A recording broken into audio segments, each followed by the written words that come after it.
All right. Since the issue between Peter Obi and Kenneth Okonkwo, since this issue between the two of them started in the internet space, I haven't said anything. Not that I don't know what to say. I decided to keep quiet this while because I really wanted to find out something. And right now, I have gotten what I've been looking for, and now I want to talk.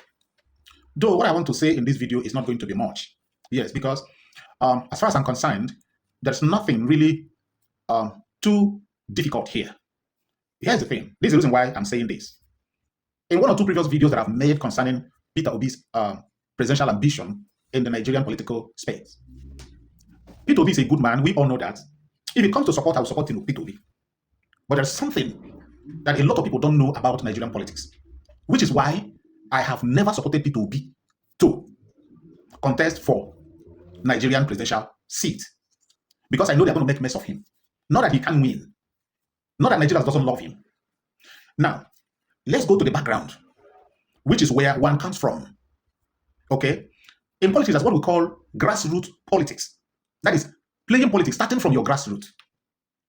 Though in Nigeria today, nobody plays that kind of grassroots politics. That's why you see somebody from nowhere, he will jump out and want to go to Senate. Somebody will jump out and want to go to the House of Representatives, even when his community doesn't even know who he is. And no one cares. Hence, he have the money to lobby and have godfathers and all the rest of them to hell with everybody that that come from his roots, his or her roots. Yes, that has been the pattern. Now, in the video that I made before now concerning Peter Obi, I told Peter Obi that even if, which I know is not possible, even if you become the president of Nigeria today, the people that they will use to bring you down, to rubbish you, are your people. I go back to my videos, you will see I mentioned Kenneth Okonkwo, I mentioned Charles Soludo, I mentioned what's his name again, Ojozo Kalu, I mentioned Benjamin Kalu and all the rest of them. And the devil Umahi, I mentioned it. I told Peter, these are the people that they're going to use to destroy you, and they will succeed. Yes. Now, that aside, coming to the case of that coming to the issue of that of Kenneth Okonkwo, the self-acclaimed lawyer. Yes, I know why I say so. I know why I called him a self-acclaimed lawyer, because when you are, a lawyer, if you are a lawyer, you should know what is and what is not. You should know what is, because as a lawyer, it is your own responsibility to guide the people that are not learned, guide them as regards to the law that governs and controls the jurisdiction where the people are, or the country at large. But no. Now, will Kenneth Okonkwo, that claimed to be a lawyer, tell me that he doesn't know the parallel line between defamation and the criticism? Will he say he doesn't know? Now, take a look at this. Peter Obi was in Labour Party with Kenneth Okonkwo. When the mandate was stolen from Peter Obi by Tinubu and APC, Peter Obi said he's not going to make trouble, he don't want to go to court, he don't want any problem, he don't want to fight anybody. That Peter Obi will say, no, don't make issues out of it. It's a normal thing. After all, during my tenure as a governor in Anambra State, something happened, but the court decided it. That did not sit well with Kenneth Okonkwo. Like play, Peter Obi left Labour Party. Kenneth Okonkwo started attacking Peter Obi for leaving Labour Party, and all the rest of them calling Peter Obi all sorts of names. And Peter Obi did not react. Peter Obi kept him quiet. Now, this political journey, or should I call it political prostitution, that they practice in Nigeria, from one party today to another party tomorrow, to another party next tomorrow, to another party next week, and all the rest of them. Peter Obi now went to ADC. Kenneth Okonkwo immediately followed him to ADC. Remember that this Kenneth Okonkwo was a staunch member of APC, a full-chest supporter of Buhari, invariably supporting Tinubu, who is the president of Nigeria today. Yes. Why do I say so? Remember in one of Tinubu's speeches, he said that he handed over to himself. Okay, do you remember that? You see, one thing with Nigerians is that when these politicians talk, you don't make use of their heads. And they know that they cannot be held accountable. That none of you can question them, and that's why they say anything they want to say, and they go scot-free. Now, Kenneth Okonkwo now left APC because Buhari didn't even recognize somebody like him. He left APC and went to Labour Party. From Labour Party, he followed Peter Obi now and joined ADC.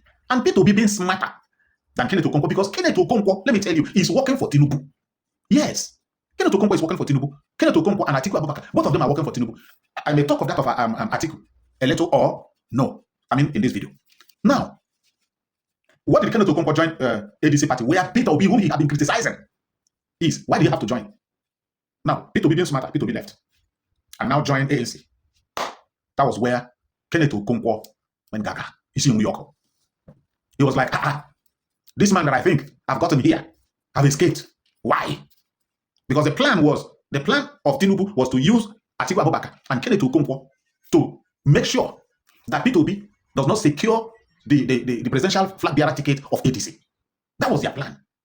And when P2B left, Kenneth Okonkwo doesn't know what to do again. I remember when the governor of Akwa Ibom State, the sitting governor of Akwa Ibom State today, said that Kenneth Okonkwo, that the problem that Kenneth Okonkwo is having is because he's living in bondage. I think people were like, hey, but that is true. Because if Kenneth Okonkwo is not still living in bondage, he wouldn't be doing what he's doing. Like I said, I have an issue. How can somebody who calls himself a lawyer, how come he cannot differentiate between defamation and criticism? Yes, we have what is called constructive criticism, and we also have what is called destructive criticism. These two, it depends on how you handle them. Okay, they carry different weights. They carry different weights. But when you are criticizing somebody, you are gingering that person. Maybe if there's one or two things that the person is not doing right, you are gingering that person to do more. That is why constructive criticism is allowed anywhere, anytime, any day in the whole wide world, but not defamation. Now, you were saying things that are defamatory to the personality of this man, with the mind that, in his usual way, you said, well, he's my younger brother, blah, blah, blah. That's what we're thinking. That's exactly what we're thinking. But unfortunately, for you, P2B said no. If nothing happened at all, let him use you as an example. Now you are afraid. I know what you are going to do now. You will go back to the village, go and meet Ezes. Look for powerful people, politicians, to tell them to beg P2B. That's what you do behind. But P2B, let me tell you, if you dare forgive Kenneth Okonkwo for this and drop these charges that you have placed on, if you drop it, whatever good thing you are looking for in this life, P2B, you won't get it. Trust me, I say so. You won't get it. Let the law deal with Kenneth Okonkwo so that others will learn their lesson. Now, listen, the greatest problem of an Igbo man is an Igbo man. The biggest problem of an Igbo man is Igbo man. Let me tell you, when people talk about Igbos loving money, betraying themselves, selling themselves, and all the rest of them, listen, count Abia out. Count Ebonyi out. Count Imo. Greater majority of the Imolites, count them out. But you say the tribe that have this as their culture and tradition is Anambra. The greatest problem of Igbo land is Anambra. An Anambra man can do anything because of money. Who are the people who have been fighting P2B? Anambra. Who are the greater majority of the Igbos that are fighting Nnamdi Kanu? Anambra. Check the record. No, check the record. In Nigerian politics, in the federal, Ojo Kalu is here. Ojo Kalu never attacked P2B. Benjamin Kalu never attacked P2B. Alex Oti never attacked P2B. Enyi Abaribe never attacked P2B. But look at which people from Igbo land are the people attacking P2B? Anambra.